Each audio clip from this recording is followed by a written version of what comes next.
시청자 여러분 안녕하십니까? 이슈와 화제입니다. 저는 김경섭입니다. 헌법재판소와 윤석열 대통령에 대한 탄핵소추안에 대해서 심리에 들어갔습니다. 하지만 헌법재판관 임명 논란과 윤 대통령의 서류 접수 거부 등으로 심판 절차가 제대로 이루어질 것인지 우려가 커지고 있습니다. 또한 여야가 탄핵 심판에 대한 쟁점에 대해서도 크게 대립하고 있어서 혼란스러운 상황이 계속되고 있습니다. 이희성 변호사와 함께 대통령 탄핵 심판에 대한 여러 가지 쟁점에 대해서 분석하고 전망해 보겠습니다. 안녕하십니까, 이 변호사님? 예, 안녕하세요. 네. 오랜만에 뵙습니다. 네. 이제 그야말로 이제 헌법재판소의 시간이 됐습니다. 예. 지난 14일 국회가 윤석열 대통령의 탄핵소추안을 의결을 해서 헌법재판소에 넘겼지 않습니까? 예, 이제 헌법재판소가 탄핵 심판 절차를 진행하고 있는데 이 헌법재판소의 탄핵 심판이 우선 어떤 의미가 있는지 우리가 한번 살펴볼 필요가 있을 것 같습니다. 예. 일단 그 대통령이 그 취임의 즈음에서 선서를 하지 않습니까? 네. 그 선서의 내용이 이제 그 나는 헌법을 준수하고 국가를 보위하며 그리고 조국의 평화적 통일과 국민의 자유와 복리의 증진 및 민족 문화의 창달에 노력한다, 이런 내용입니다. 네. 헌법 69조에 이렇게 규정이 되어 있는데요. 그런데 윤석열 대통령은 이번 계엄 선포를 계기로 해서 이와 같은 선서 내용을 그냥 깡그리 다 무시했습니다. 선서 내용을 무시를 했다. 예, 예. 네. 헌법을 초월한 초헌법적 비상 계엄을 선포했고 국회와 선관위 등을 침탈해서 국헌을 물랑케 했으며 북한의 도발도 획책한 것으로 그렇게 지금 드러나고 있지 않습니까? 네. 그리고 그가 발령한 포고령에 의하면 말을 안 들으면 처단을 한다, 이렇게 규정이 되어 있습니다. 네. 그리고 모든 정치적 자유를 제한하고 있죠. 자신이 중세 시대에 어떤 유럽의 전제 군주가 되려고 했던 것이 아닌가, 뭐 이런 생각이 듭니다. 국민에 의해 선출된 가장 큰 권력인 대통령도 헌법 위에 그리고 국민 위에 군림하려고 한다면은 우리 헌법이 예정한 권력 통제 장치에 의해서 그 직을 이룰 수도 있다는 것을 다시 한번 깨우치는 그런 계기가 될 수 있을 것이라고 그렇게 생각합니다. 네. 이제 여기에 대해서 이제 국회가 탄핵 소추를 결의를 했고 이것이 이제 헌법재판소에 넘겨졌습니다. 이제 헌법재판소가 이제 어떤 그 심리를 통해서 결정을 해야 될 텐데요. 예. 예. 우선은 이제 우리가 결정해야 되는 시한이 있을 것 같아요. 예, 그리고 예, 이 변호사께서는 이제 언제쯤이나 이 결정이 나올 수 있을 것인지 그것도 함께 전망을 해주시죠.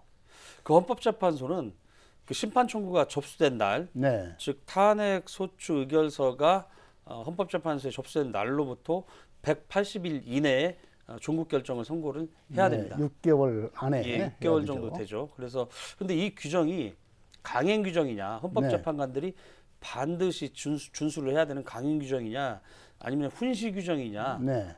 대한 견해 대립이 있는데 대부분의 헌법학자들이 훈시 규정으로 그렇게 훈시 규정으로 해석을 6개월을 넘길 수도 있다. 예, 그렇습니다. 실제 심리 기간은 사건이 얼마만큼 난해하고 복잡한지, 네. 그리고 증거의 양과 증인신문 등 그 증거조사 기간이 어느 정도 소요가 되는지, 그리고 또 하나가 변론의 진행 상황. 네. 지금 윤석열 대통령이 그 송달을 받지 않고 변호사도 선임하지 않고 있지 않습니까? 네.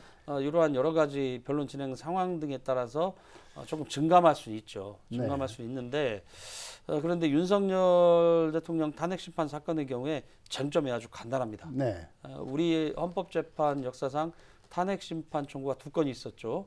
노무현 전 대통령에 관한 탄핵 심판 재판이 있었고, 그 다음에 박근혜 전 대통령에 대한 탄핵 심판 그 재판이 있었고요. 네. 그 두 사건에 비추어 볼 때 사안이 매우 간단합니다. 사안은 간단하다. 예. 네. 비상계엄이 선포되는 데 있어서 그 선포의 절차적 요건과 실질적 요건을 준수했는지, 네. 그리고 그 선포 행위에 의해서 군대가 움직였지 않습니까? 네. 이러한 것들이 내란 행위에 해당하는지, 이 두 가지 정도가 쟁점이거든요. 매우 간단합니다. 그래서 저는 그렇게 오래 걸리지는 않을 것이다. 그렇게 네. 전망을 하고 있습니다. 저는 한 2개월 정도면은 2개월 충분히 정도, 앞으로 2개월 정도. 예, 2개월 정도면은 충분히 심리가 종결되고 결정이 나오지 않을까 그렇게 예상하고 있습니다. 네, 이 변호사께서는 이제 2개월 정도를 지금 전망을 하셨는데 왜 그러냐면요. 한 가지 네. 더 말씀드리면 지금 이 사건보다 더 복잡했던 노무현 전 대통령 탄핵 심판 사건의 경우에 63일 만에 네, 탄핵 기각 결정이 나왔어요. 네, 그리고 박근혜 전 대통령의 탄핵 심판은 그것도 이 사건보다 굉장히 복잡했는데 그것은 92일 만에 파면 결정이 나왔어요. 이러한 네. 전례에 비춰 볼 때 그보다 내용이 사안이 간단하기 때문에 그러한 어떤 노무현 대통령 사례, 박근혜 대통령 전 대통령의 사례보다는 더 시간이 더 걸리진 않을 것이다. 네. 그래서 저는 2달 안에는 충분히 네. 결정이 나올 수 있다라고 그렇게 이제 이 변호사께서는 이제 그 사안이 간단하다 이렇게 말씀하셨지만 예. 또 한 가지 이제 이 상대 쪽에서 반대 측면에서 생각을 해보면 지금 윤 대통령 측에서 자꾸 지금 거부를 하고 예, 예. 여러 가지 변명을 하면서 지금 늦추려고 하는 상황이지 않습니까? 이런 것들은 이 말하자면 이 어떤 절차를 심리 절차를 지연시키는 가능성이 좀 있지 않나 이렇게도 생각이 드는데 그런 부분에서 어떻게 생각하십니까? 그 윤석열 대통령이 지금 말씀하신 것처럼 서류 송달을 받지 않고 있고 네.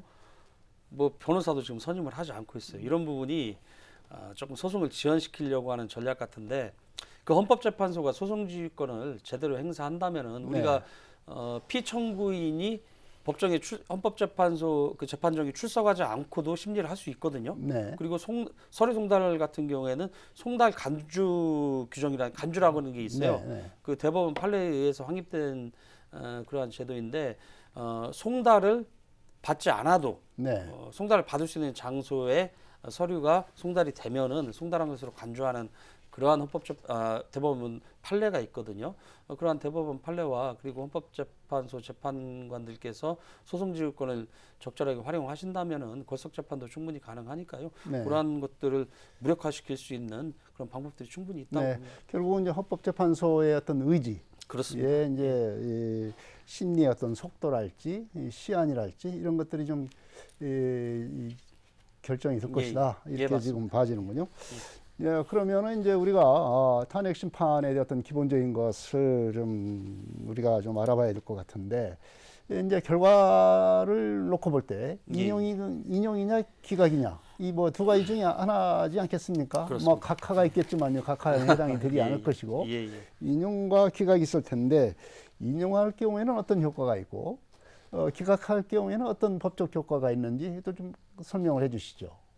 일단 지난 12월 14일 탄핵소추안이 국회에서 가결됨으로 해서 네. 동시에 대통령의 권한 행사가 정지가 됐죠. 네. 예, 정지가 됐고 그 권한 행사의 정지는 그 헌법재판소에서 탄핵 결정이 날 때까지 계속됩니다. 네. 탄핵 결정이 기각 결정으로 나는 경우에는 곧바로 이제 대통령의 권한이 살아나는 것이죠. 기각할 경우에는 예. 대통령의 권한이 살아나는 거고 예, 살아나서 정지된 대통령의 권한이 그렇습니다. 살아나는 거고 예, 살아나서 뭐 사실 그 탄핵소추안이 의결되기 이전 상황으로 돌아가는 것이죠. 네. 돌아가는 것이고 만약에 탄핵 결정이 인용된다는 것은 탄핵 결정의 인용은 파면입니다. 파면을 합니다. 대통령직에서 네. 결정과 동시에 파면되는 것이죠. 왜냐하면 헌법재판은 단심제입니다. 네. 불복할 수 있는 절차가 따로 없어요.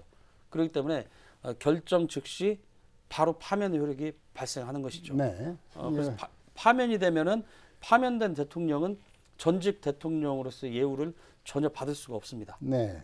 전직 대통령도 아니다. 예. 네. 그리고 파면된 후에 그 헌법재판소의 파면 결정에 의해서 대통령이 파면이 되면은 그 대통령이 고리 상태예요. 네. 대통령이 존재하지 않는 상태가 되는 것이죠. 그러면 우리 헌법 제 68조 2항에 따라서 60일 이내에 후임자를 선출해야 됩니다. 네. 60일 이내에. 예, 파면 결정이 있은 날로부터 60일 이내에 이제 21대인가요? 21대 대통령 선거를 치르게 되겠죠. 네.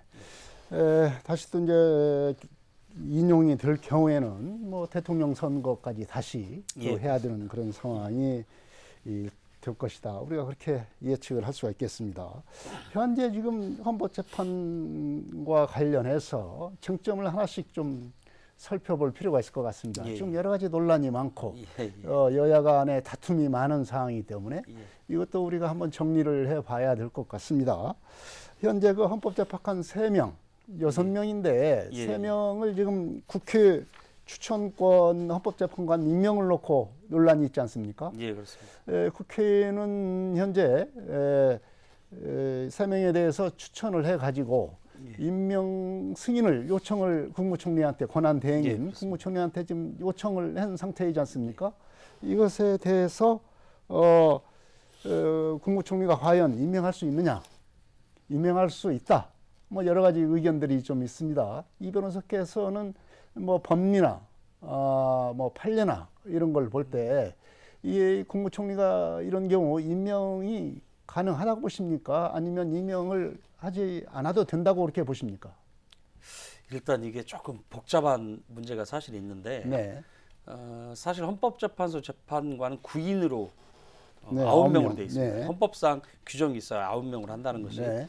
그리고 9명 중에 3명은 대통령이 본인이 직접 지명해서 임명하는 겁니다. 네. 그리고 3명은 국회에서 선출하는 거예요. 네. 그 나머지 3명은 대법원장이 지명하는 거예요. 네. 근데 9인 전부 다 대통령이 임명하긴 하죠. 네. 하지만 대통령은 자기 몫이 3명이에요. 네. 국회 몫이 3명이고 대법원장 몫이 3명. 네. 그러니까 국회 몫 3명과 대법원장 몫 3명에 대한 대통령의 임명권은 형식적인 거죠. 형식적 임명권이다. 예. 네. 국회가 국회 몫의 3명을 선출하면 대통령은 기계적으로 임명을 해야 됩니다. 네. 거부할 수 없다. 거부할 수 없습니다. 네. 거부하면은 그것은 중대한 헌법 위반이죠. 그것 네. 또한 탄핵 사유가 될 수가 있죠. 네. 그리고 그렇다면 한덕수 권한대행이 그런 형식적 행위에 불과하지만 네. 임명행위를 할 수 있느냐?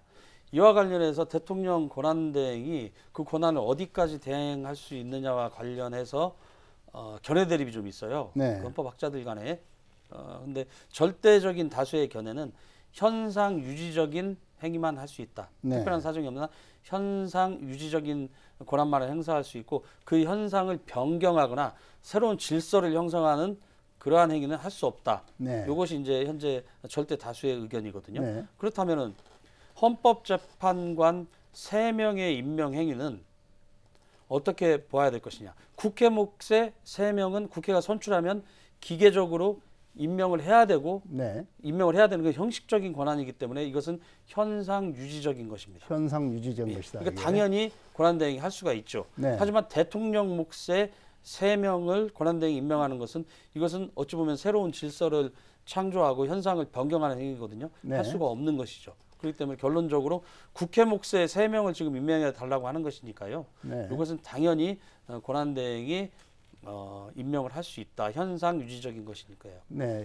임명을 할 수 있다. 그렇게 저는 판단하고 있고 이것이 다수의 법조인들과 헌법학자들의 견해입니다. 네. 다수의 어떤 뭐 다수설, 예. 뭐 통설 이렇게 나누어지는데 예. 이것이 뭐 통설입니까? 아니면 다수설입니까? 통설입니다. 통설이라고 볼 예. 수가 있습니까? 그럼, 통설이라고 그러면은 거의 뭐 헌법적 규정이나 마찬가지다. 그런 그렇습니다. 효과가 있을 수가 있겠는데. 아직 판례는 없고요. 왜냐하면 판례는 이와 같은 없습니까? 것들이 네. 문제가 된 사안 자체가 없었기 때문에. 네.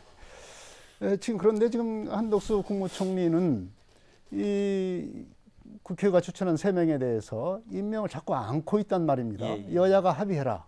이렇게 요구를 하고 있는데 이게 과연 언제까지 이렇게 임명을 하지 않고 이렇게 그 지연을 시킬 수가 있습니까? 말씀드렸다시피 임명 거부 행위도 네.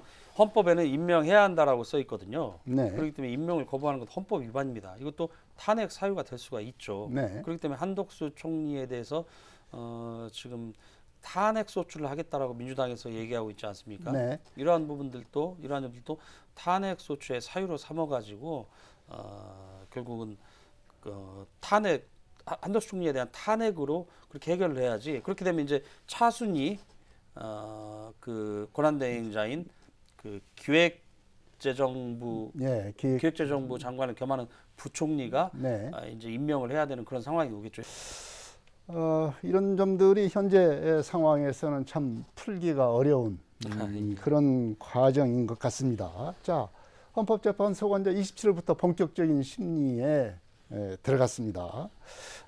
그러면은 우리가 이제 앞으로 몇 개월 동안 이제 헌법재판소가 심판 절차를 이제 진행을 할 텐데, 이 탄핵 그 심판 절차는 통상적으로 어떤 과정을 거치게 됩니까? 이 헌법재판소의 탄핵 심판은 형사소송과 구조가 유사합니다. 형사소송과 예, 비슷하다. 형사소송과 구조가 유사해서 그 형사소송에 관한 법령이 준용이 됩니다. 네. 탄핵 심판 절차에는. 그래서 국회 법제사법위원회 위원장, 지금 네. 더불어민주당의 정청래 의원이 맡고 있죠. 이 정청래 의원이 탄핵소추위원이 돼서 검사의 역할을 수행합니다. 네. 국회가 말하자면 검사 역할을 그렇죠. 하는 거죠. 예, 네. 국회 법제사법위원장이 탄핵소추위원이 되어서 검사 역할을 수행하고, 그리고 피청구인인 윤석열 대통령은 피고인과 유사한 지위를 가지게 됩니다. 네. 자기의 뭐 법률 대리인 변호사가 되겠죠. 변호사를 선임해서 절차를 진행해야 되겠죠. 그리고 지금 야권에서 탄핵소추위원단을 꾸렸지 않습니까? 네. 거기에는 우리 지역의 그 익산시 갑을 지역구로 두는 이춘석 의원도 거의 탄핵소추위원단에 포함이 되어 있는 것으로 알고 있고요. 그리고 탄핵소추위원단에서는 또 변호사들을 20분 정도 네. 선임을 해가지고 뭐 과거 헌법재판소 연구관 경험도 있고 뭐 헌법에 정통한 변호사님들을 20분 정도 선임을 한 것 같아요. 그래서 어떤 법률적인 자문을 얻어가지고 뭐 그분들이 의견서도 작성하고 하겠죠. 그래서 비상계엄의 발동과 비상계엄 시에 이루어진 그 대통령의 어떤 그 공권적 행위가 네. 내란 행위에 해당하는지 해당하지 않는지 그러한 부분들을 형사 소송과 유사한 절차를 통해서 심리하게 될 것으로 보입니다. 네. 형사소송과 같은 절차를 거쳐서 하게 된다고 하는 건데, 말하자면 이제 이 국회 측이 이 청구를 했고, 예. 윤석열 대통령 측이 이제 거기에 받아서 대응을 하게 될 텐데, 그렇게 되면 여러 가지 증거 수집이랄지, 변론이랄지 이런 과정을 예. 거치지 않겠습니까? 그럼요. 예. 네. 이제 그런 절차가 어떻게 진행될지, 변론 과정에서 윤석열 대통령이 직접 예. 참여를 해서 예. 그 변론을 하겠다. 예. 이런 과정 이게 대통령이 직접 나서서 해도 되는 겁니까? 규정사롱 뭐 안 된다는 규정은 없는 것 같은데 사례는 없는 것 같습니다. 원칙적으로 헌법재판 중에서도 탄핵 심판에 관한 심리는 변호사 강제주의가 적용됩니다. 변호사 그 대리인을 강제주의? 변호사를 선임을 해야 돼요. 네. 변호사를 선임을 해야 되고 그 서면 심리가 아니고 구두 변론으로 진행이 됩니다. 네. 그리고 그런데 본인이 출석하지 않아도 심리를 진행할 수가 있어요. 네. 그렇기 때문에 그리고 지금 탄핵소추 위원들이 그 검사 역할을 수행하게 되기 때문에 그분들이 그 우리 형사재판에서 유죄에 대한 거증 책임을 검사들이 지지 않습니까? 네. 마찬가지로 탄핵소추위원이 그 탄핵 심판 청구가 인용되기 위한 재반 그러한 증거를 제출하고 그러한 부분들을 입증하는 입증 책임은 탄핵소추위원이 지는 거예요. 네. 그렇기 때문에 관련된 증거라든가 증인이라든가 그런 부분들을 신청해서 아마 굉장히 법리 공방이 치열할 것으로 보입니다. 그런데 지금 대부분 그 내란 범죄 중요 가담자들 대부분이 지금 구속되어 있잖아요. 네. 그리고 그분들이 지금 형사사법기관에서 수사를 받고 있고 우리가 언론을 통해서 듣기로는 굉장히 어떠한 내란 행위에 부합하는 그런 여러 가지 진술들을 그분들이 한 것으로 알고 있어요. 네. 근데 이러한 부분들도 수사기관의 협조를 구해가지고 그분들의 진술이 담긴 피의자 신문조서 같은 것들을 헌법재판소에 탄핵소추위원들이 제출을 하겠죠. 네. 그거에 대해서 그러한 증거에 대해서 피청구인인 윤석열 대통령 측에서는 그러한 증거의 신빙성을 탄핵하는 어떠한 그러한 공방을 할 것이고요. 네. 근데 지금 뭐 윤석열 대통령이 아직까지 변호인을 선임하지 못했다고 네. 해가지고 뭐 근데 걱정이 됩니다. 언론에서 뭐 보도를 하기는 뭐 윤석열 대통령이 직접 변론을 하겠다. 변호사가 있건 없건 본인이 직접 참여를 해서 하겠다. 뭐 이런 얘기도 하고 있다고 좀 보도는 하고 있습니다. 이게 윤석열 대통령이 좀 할 수는 있는 겁니까? 그러면?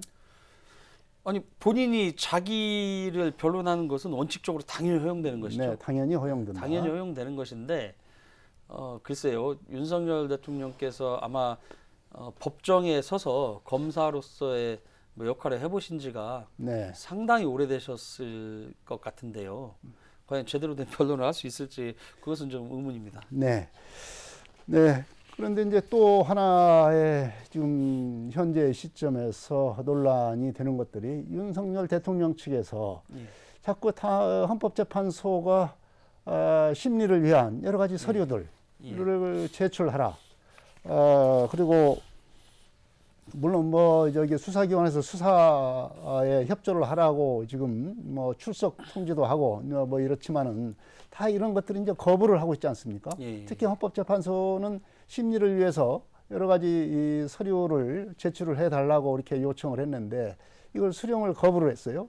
거부를 하다 보니 헌법재판소 측이 이제 이것은 당연히 국민들 모두가 알고 있고 이건 당연히 알고 있는 상황이라고 간주를 해서 수령을 한 것으로 간주를 한다. 또 이렇게 또 결정을 내렸습니다.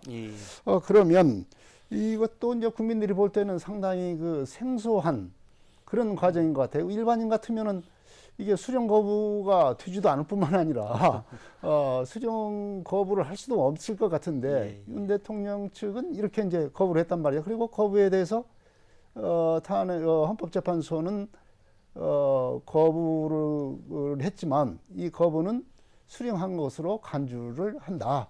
또 이렇게 얘기를 했습니다. 이런 복잡한 법리가 있는데 프랑스께서는 이 과정을 어떤 경우에 이렇게 간주를 할 수 있고 그렇게 간주를 한다고 한다면은 어떤 효과가 있는 것인지 좀 설명을 해주시죠. 사실 일반인의 경우에도 송달을 조금 고의로 안 받는 경우도 있습니다. 안 받는 경우가 있습니까? 네. 재판을 조금 지연시키기 위해서 네. 뭐 집행유예 본인이 집행유예 기간 중이거나 네. 그럴 때는 송달을 조금 안 받아가지고 집행유예 기간을 도과한 다음에 판결을 선고받기 위해서 조금 그렇게 고의로 안 받는 경우가 왕왕 있긴 해요. 일반인 중에서 왕왕 있긴 한데 이러한 행위들을 뭐 계속해서 그렇게 지연시킨다면은 뭐 재판이 계속해서 지연될 수밖에 없잖아요. 송달을 받지 않는다면 그렇기 때문에 이러한 부분 때문에 우리 대법원에서 이러한 경우에 그 송달 간주를 하면 된다는 그런 판례를 98년도에 내놨어요. 98년도에요? 예, 그 판례 내용이 뭐냐면 형사 절차에서 소송 서류 그 송달의 효력은 소송 서류가 실제로 수령하지 아니한 때에도 그러니까 피고인이 소송 서류를 수령하지 않은 경우에도 소송 서류가 송달할 곳에 도달된 때에 그 송달의 효력이 발생한다. 도달하면 그러니까 피고인 본인이 직접 받지 않아도 그 사람의 주소지에 서류가 가면은 송달한 것으로 본다. 송달의 효력이 있다는 판례거든요. 이러한 판례에 의해서 헌법재판소의 그 송달한 것으로 송달의 효과를 인정한 헌법재판소의 그런 결정은 지극히 당연한 것이고 이제 송달을 받지 않아서 무슨 재판을 지연시키려고 하는 윤석열 대통령의 그 목적은 더 이상 달성이 불가능한 것이 되겠죠. 그리고 지금 윤석열 대통령이 이렇게 송달을 지연하는 이유는 저는 사실 굉장히 일국의 대통령으로서 이런 뭐 졸렬한 행동까지 해야 되는지 참 안타깝습니다. 당당하게 본인이 탄핵 지금 계엄시 본인의 어떤 행동들이 본인이 지시하고 명령을 내린 것들이 내란 행위가 아니라고 지금 주장하고 있잖아요. 그러니까 윤석열 대통령께서 본인이 그렇게 당당하다면 당당하게 그 헌법재판소 재판장에 나와서 재판에 임하는 모습을 그렇게 보여주셔야죠. 그렇게 했는데 지금 아마도 그 탄핵 심판 절차에서 탄핵이 인용돼서 파면될 것을 걱정하고 있는 것 같아요. 자, 이제 탄핵 심판을 이제 헌법재판소가 하게 되면 뭐 이런 절차적인 문제도 있지만 이제 본질적으로는 이 과연 이게 비상계엄이라고 하는 것이 탄핵이 될 만한 사항이냐, 이 여부를 갖다가 판단을 해야 되지 않겠습니까? 예. 말하자면 이원성이나 위법성, 이걸 판단해야 될 텐데, 우선은 그 이원성을 보고는 가장 중요한 것이 이 비상계엄이라고 하는 것이 이 전시나 사변 또는 이와 유사한 이에 준하는 국가 비상사태가 있을 경우에 이 비상계엄을 할 수가 있다, 이렇게 지금 헌법상으로는 되어 있습니다. 그러면 12월 3일 날 있었던 비상계엄이라고 하는 것이 과연 비상계엄을 할 수 있는, 선언할 수 있는 요건이 될 수 있느냐, 이것이 가장 큰 어떤 쟁점이 될 만하겠습니다. 물론 예, TV를 통해서 국민 여러분께서 모두가 다 봤지만, 그래도 법리적으로는 이 반대 측의 어떤 그 주장도 있고 있기 때문에 상당히 국민들로서는 판단하기가 좀 어려운 상황이지 않느냐라고 하는 건데, 이 변호사님 볼 때는 어떻습니까? 이 비상사태에 해당이 되는 겁니까? 어떻습니까? 지금 그 비상계엄의 선포 요건 중에 이제 실질적 요건에 네. 해당하느냐, 그 부분을 이제 여쭤보신 것으로 판단이 되는데, 사실 비상계엄의 실질적 요건을 충족하지 못했다는 점에 대해서는 대부분의 국민들, 네. 거의 모든 국민들일 것입니다. 그리고 뭐 학자들이나 뭐 법조인들이 거의 모두가 공감하고 있습니다. 다만 네. 이제 그것이 내란 행위에 해당하느냐, 내란죄에 내란 행위에 해당하느냐는 해당하느냐. 약간 견해가 갈릴 수 있죠. 네. 근데 지금 실질적 요건을 보면은 실질적 요건이 헌법과 개헌법에 규정이 돼 있는데, 네. 이제 개헌법에 조금 더 구체적으로 규정이 돼 있습니다. 개헌법상 그 비상계엄의 실질적 요건은 그 대통령이 전시, 사변 또는 이에 준하는 국가 비상 사태 시에 적과 교전 상태에 있거나 사회 질서가 극도로 교란되어 있어가지고 행정 및 사법 기능의 수행이 현저히 곤란한 경우에 군사상 필요에 따르거나 공공의 안녕 질서를 유지하기 위해서 선포한다, 이렇게 되어 있습니다. 네. 그런데 우리가 2024년 12월 3일이 네. 전시 상태 아니었잖아요. 사변도 아니었습니다. 사변은 뭐 내란이라든가 내전이라든가 뭐 어마어마한 자연재해가 있어가지고 국가적인 재앙 상태, 재난 상태에 빠졌을 때 네. 그런 때를 사변이라고 하는 것이거든요. 그리고 이에 준하는 국가 비상사태라고 하는 것은 전시와 사변은 아니지만 네. 이와 유사한 정도의 그런 비상사태라는 것이거든요. 이러한 요건에 전혀 해당이 되지 않습니다. 해당이 그리고 안 된다. 네. 사회 질서가 극도로 교란되어 있지도 않았고요. 네. 그리고 뭐 적과 교전 상태에 있지도 않았고요. 당연히. 그렇기 때문에 저는 그 실질적 요건은 전혀 구비하지 못했다. 특히나 실질적 요건 중에서 목적상 요건이 있거든요. 네. 그 목적상 요건이 군사상 필요에 따르거나 공공의 안녕 질서를 유지하기 위해서 선포한다는 것인데, 네. 비상계엄 선포로 인해서 평온했던 국민들의 일상이 오히려 더 그냥 굉장히 어지럽고 두려움에 떨고 그런 불안한 상태에 있어요. 오히려 네. 공공의 안녕 질서가 비상계엄 선포로 인해서 유지된 게 아니고 네. 이게 해쳐졌어요. 공공의 안녕 질서를 오히려 예, 비상계엄이 평온했던 것이 해쳤죠. 예. 이 혼란 상태로 예. 돌변하게 만든 것이 바로 이 예. 비상계엄이었다. 네. 그야말로 12월 3일은 저는 사실 그때 집에서 아이들을 이제 재우고 네. 잠을 자려고 하고 있었는데 갑자기 전화를 받았어요. 네. 뉴스를 빨리 켜보라고. 그러니까 평온했던 저의 일상이 갑자기 그 TV 뉴스를 보고 가슴이 철렁 내려앉으면서 이거 어떻게 해야 되나, 내일 애들 학교를 보내야 되나, 나는 내일 어떻게 출근을 해야 되나, 네. 온통 불안에 휩싸여가지고 뭐 새벽 내내 밤잠을 못 이루고 TV를 지켜볼 수밖에 없었죠. 그날 대부분의 대한민국 국민들은 금요일이었지 않습니까? 뭐 친구들과 어디 뭐 소주잔을 기울이면서 뭐 일주일간의 고단했던 어떤 그런 삶에 대한 회포도 풀고, 또 대부분의 또 가정에서는 아이들과 함께 잠자리에 드는 그런 야심하고 평온한 시각이었단 말이에요. 네. 전혀 계엄 선포의 실질적 요건 중에 단 한 가지도 저는 구비하지 못했다. 저는 그렇게 생각을 하고 있습니다. 네.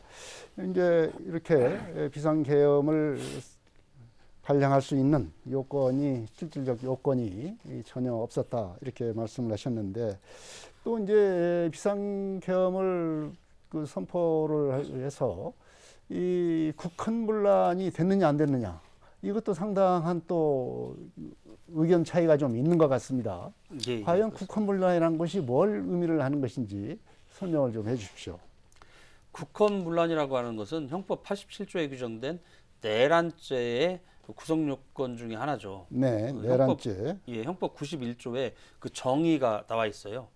국헌문란이라는 그 용어의 정의가 형법 네. 91조에 나와 있는데 뭐라고 나와 있냐면 헌법이나 법률에 정한 절차에 의하지 아니하고 헌법이나 법률의 기능을 소멸시켜 버리는 것 또는 헌법상 국가기관을 강압에 의해 전복하거나 그 기능 행사를 불가능하게 하는 것. 네. 이것을 바로 국헌문란이라고 그렇게 규정을 하고 있습니다. 국회에 윤석열 대통령이 계엄 선포를 하면서 국회에 병력을 투입했죠. 병력을 투입하고 국회라고 하는 것이 바로 이제 헌법기관이다. 그렇죠. 예. 이렇게 봐야 되는 거죠. 그렇죠. 네. 국회에 병력을 투입했는데 그 목적이 뭐냐? 계엄 해제안의 의결을 막으려고 했죠. 네. 그래서 국회의원을 체포하려고 했고 또한 중앙선거관리위원회도 독립적인 헌법기관이죠. 네. 여기에도 병력을 보내서 뭐 서버를 탈취하려고 했고 그리고 이재명 더불어민주당 대표에게 1심에서 무죄를 선고한 김모 판사를 체포하려고 했고 네. 이러한 것들은 권력 분립 그리고 의회제도 그리고 선거제도 사법권 독립을 파괴하는 그런 행위로서 곧바로 저는 국헌문란 행위에 해당한다. 이렇게 저는 국헌문란 판단하고 행위에 있습니다. 해당한다. 네. 이제 이런 그 국헌문란에 해당한다고 이렇게 말씀을 해주셨는데 이것이 내란죄의 어떤 구성 요건 아니겠습니까? 예, 그렇습니다. 그런데 이 내란죄 여부들을 놓고서도 상당히 지금 그 내란죄에 해당이 된다 안 된다 이렇게 의견이 아주 갈리고 있습니다. 국민들은 이런 점에 대해서 상당히 혼란스러움을 느끼고 있는데 과연 내란죄는 어떤 경우에 해당이 되는 건지 아까 바로 조금 전에 설명을 해주셨지만 다시 한번 좀 알기 쉽게 내란죄는 어떤 경우에 성립이 되는가 좀 설명을 해주시죠. 내란죄는 사실 이 부분과 관련해서는 진영에 따라서 조금 의견이 갈리는 것 같아요. 네. 그러니까 뭐 보수 진영, 윤석열 대통령을 아직도 지지하고 있는 뭐 극우 세력이라고 하나요? 이런 쪽에 계신 분들은 내란죄 성립이 어렵다라고 말씀하시고 반대 지정에서는 당연히 내란죄가 성립된다라고 보고 있는데 이제 그분들이 내란죄 성립이 어렵다고 하는 부분에 관해서도 뭐 약간의 수긍할 수 있는 점이 있기는 합니다. 왜냐하면은 우리 형법이 형법 총칙과 각칙으로 규정되어 있는데 형법 각칙 중에서 가장 먼저 규정한 범죄가 내란죄예요. 네. 형법 87조에 왜 가장 먼저 규정했냐? 가장 중대한 범죄거든요. 그렇기 때문에 가장 먼저 규정을 했습니다. 내란죄는 내란의 수계는 사형 또는 무기징역, 무기금고예요. 네. 유기징역형이 없습니다. 아주 중형이죠. 예, 네. 정말 엄중한 범죄 행위이고 그렇기 때문에 내란죄 적용에 있어서는 조금 심사숙고해야 된다 그런 의미거든요. 네. 그리고 내란죄 자체가 구성 요건이 좀 포괄적으로 규정이 돼 있어요. 뭐라 규정되어 있냐면 그 대한민국 영토의 전부 또는 일부에서 국가 권력을 배제하거나 국헌을 문란하게 할 목적으로 폭동을 일으키는 것이라고 규정되어 있거든요. 네. 조금 이게 규정이 애매모호합니다.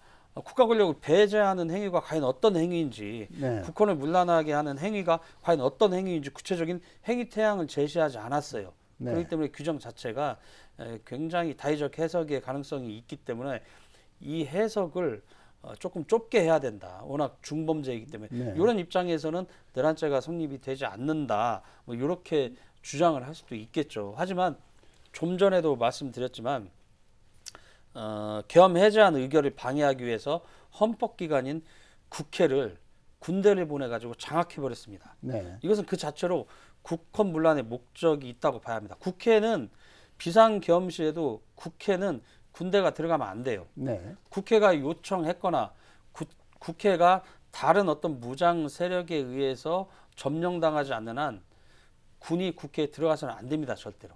그런데 이제 뭐 이 변호사께서 반대 측 얘기를 들어서 이것은 내란죄에도 해당이 된다 이렇게 말씀을 하셨지만 윤 대통령 측이나 국민의힘 쪽에서는 이게 내란죄에 해당이 안 된다. 말하자면 국회를 군대를 가기는 갔지만 보내기는 했지만 뭐 장악한 적도 없고 의결을 뭐 방해했다고 하는데 의결이 됐지 않냐라고 하는 것이고 그냥 경고성으로 한 거다. 이렇게 지금 얘기를 하고 있지 않습니까? 예. 그래서 이게 내란죄가 해당이 안 된다 이렇게 주장을 하고 있는데 이런 부분에 대해서도 좀 우리 국민들에게 좀 설명이 좀 필요할 것 같습니다. 이게 과연 그렇다고 보면 또 그럴 수도 있지 않겠느냐. 보기에 따라서는 이럴 것 같은데 어떻습니까? 일단은 경고성으로 비상계엄을 선포했다는 말 자체가 비상계엄의 요건을 구비하지 못했다는 그 말과 좀 네. 동의어라고 생각을 합니다. 네. 그렇기 때문에 비상계엄의 요건을 구비하지 못했다는 것을 스스로가 자인했다. 네. 비상계엄의 요건을 구비하지 못했는데 비상계엄을 선포했으면은 그 자체로 중대한 헌법 위반이기 때문에 당연히 탄핵 인용 결정, 파면 결정 받을 수밖에 없거든요. 네. 그 내란죄 성립 여부와는 별개로. 상관없이. 예. 네. 근데 지금 우리 윤석열 대통령께서는 내가 대통령인데 내가 무슨 국가 권력을 배제하거나 국헌을 문란케 할 목적이 없었다. 네. 내가 대통령이기 때문에 그 내란죄는 그 대한민국 영토의 전부 또는 일부에서 국가 권력을 배제하거나 국헌을 문란하게 할 목적이 있어야 된다고 했지 않습니까? 네. 내가 대통령인데 내가 무슨 국가 권력을 배제할 게 뭐가 있느냐? 내가 이미 정권 잡고 있는데 네. 그리고 국헌을 문란케 할 목적도 없었다. 이런 주장인데 이런 것은 지금 본인이 중세 유럽의 어떤 절대군주다. 라는 어떤 망상에서 나온 변명이 아닌가 싶습니다. 근데 그런 부분도 있는 것 같아요. 윤 대통령 측에서 주장을 하기로는 이 국함 문란의 어떤 목적 그리고 예. 이 비상사태에 대한 판단은 대통령이 하는 것이지 이 누가 판단을 하느냐 그 판단의 그 주체를 대통령이라고 이렇게 얘기를 하고 그렇습니다. 이런 경우 과연 말이 성립이 될 수 있는 겁니까?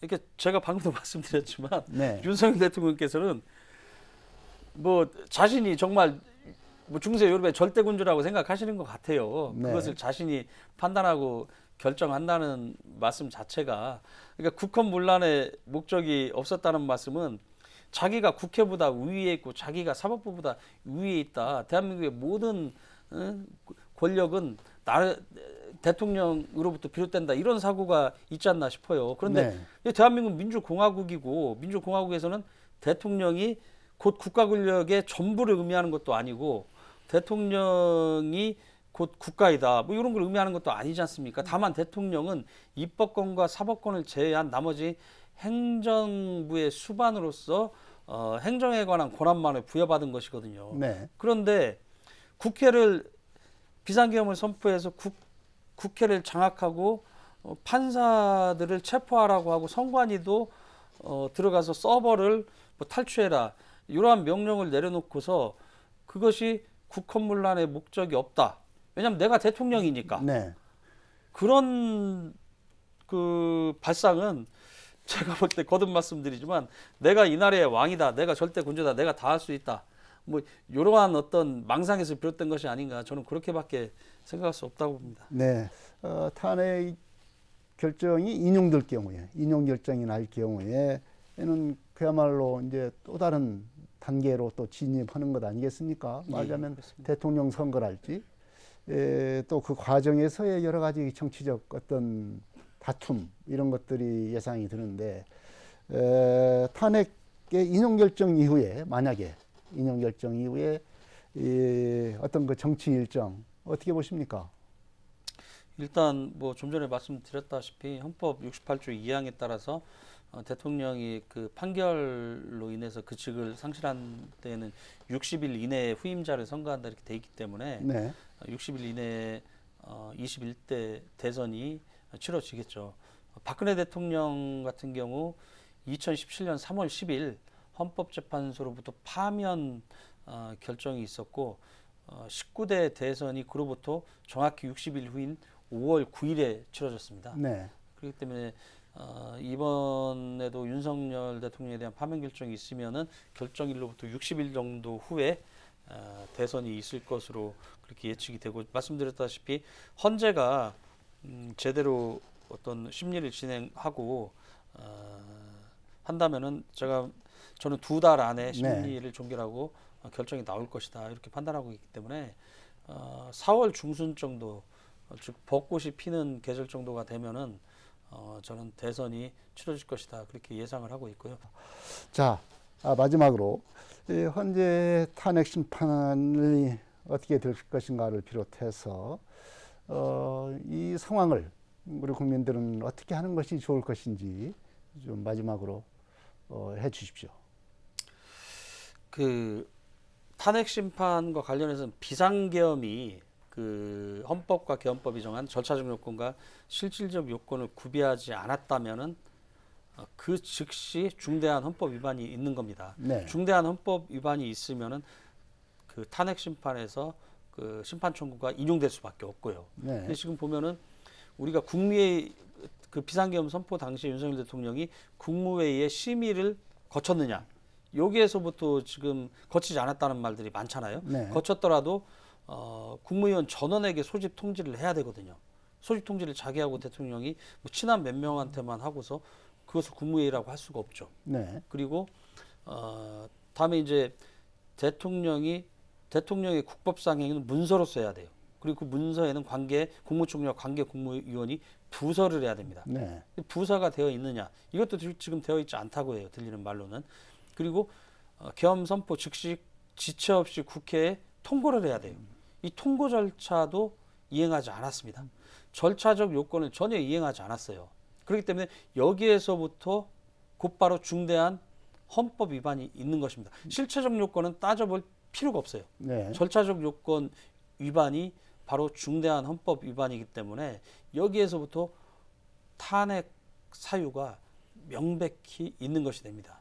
그렇기 때문에 저는 실체적 요건은 좀 전에 제가 뭐 많이 말씀을 드렸으니까요. 절차적 요건을 구비하지 못한 점만으로도 탄핵은 인용이 될 것이다. 저는 그렇게 바라보고 있고, 이번 그 계엄 사태에서 저도 사실 굉장히 많이 분노하고 좌절도 하고 네. 불안해했습니다. 그렇기 때문에 우리 국민들께서도 한마음 한뜻으로 저는 윤석열 대통령의 어떤 위헌적인 행위, 불법적인 행위에 대해서 올바른 심판이 내려질 수 있도록 이렇게 마음을 모아 주셔야 된다고 저는 그렇게 생각하고 있습니다. 물론 제 개인적인 의견입니다. 네. 알겠습니다. 헌법재판소의 윤석열 대통령에 대한 탄핵 심판이 진행되고 있습니다. 법조계와 헌법학계 등 전문가들은 주장이 난무하고 있는 탄핵의 쟁점에 대해서 어느 정도 가닥을 잡고 있는 것 같습니다. 하지만 윤 대통령 측과 국민의힘은 이와는 다른 주장을 하고 있어서 혼란스러운 상황이 계속되고 있습니다.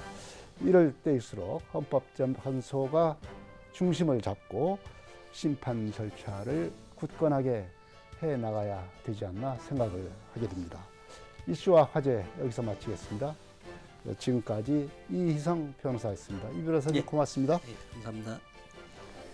이슈와 화제 여기서 마치겠습니다. 시청자 여러분, 다음 이 시간에 또 뵙겠습니다.